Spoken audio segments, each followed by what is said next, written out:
Katerina, you've been speaking to someone who was caught up in the incident this evening.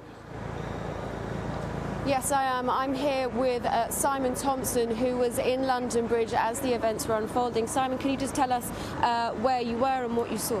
Yeah, I was just outside Borough Market, and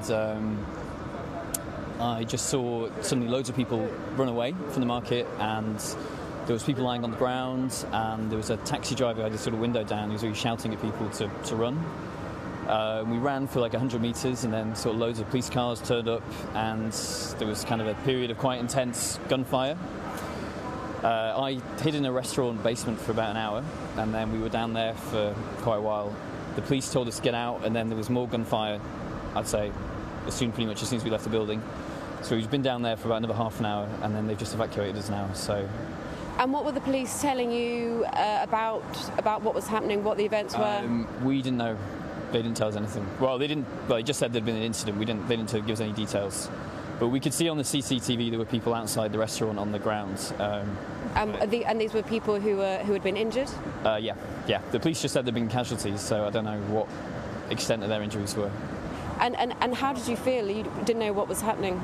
Yeah, it was terrifying. Yeah. I don't know. Still in a state of shock, to be honest. And we just saw the police escorting people coming out from that area with your hands on your head. Why was that? To be honest, I don't know if anyone actually told us to do that, but everyone else was doing it, so just kind of started doing it as well. But yeah, I'm not sure why. Sorry about that. That's fine. And so when you were the cab driver was initially saying what he had seen. Yeah. What were you seeing at that time? Just saw people on the floor and then just ran. And just the wave of people running away, but didn't see anything else apart from that. And are you able to say how long after you had seen that cab driver, seeing people lying on the floor, did you start hearing gunfire? Can you estimate how long that may have been? 5 minutes, maybe a bit more, maybe a bit less, but within that margin. And how many people were crowding in this? You described being in a basement. How many people? It was about 20 of us, about 20 people, yeah. And were people looking on their phones? How were you finding out what was happening? Yeah, people were looking on the phones, but the news was a bit slow to kind of catch on. But yeah, people checked Twitter and rang relatives who then checked on news websites, and it certainly came through.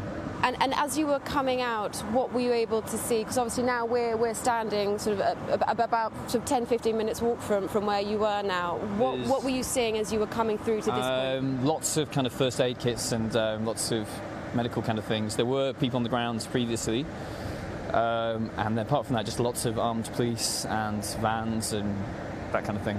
And what exactly were the police saying to you as they're trying to get you out of the area?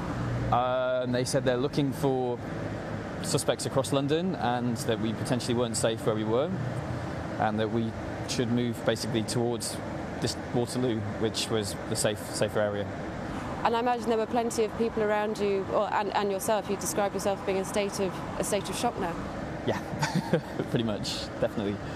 And was it busy? Did it look like it was a busy normal Saturday night around? It was very busy. Yeah, there was a lot of people. It's kind of hard to tell when people are moving, but yeah, it was certainly walking up to the station. It was very busy. There was all sorts of people on nights out and that kind of thing. And how did you? At what point did you realise that you felt it was safe to leave the basement? Did the police come down ramp by the? The police basically had to tell us. They forced us out. Yeah. So they came into the restaurant. Yeah.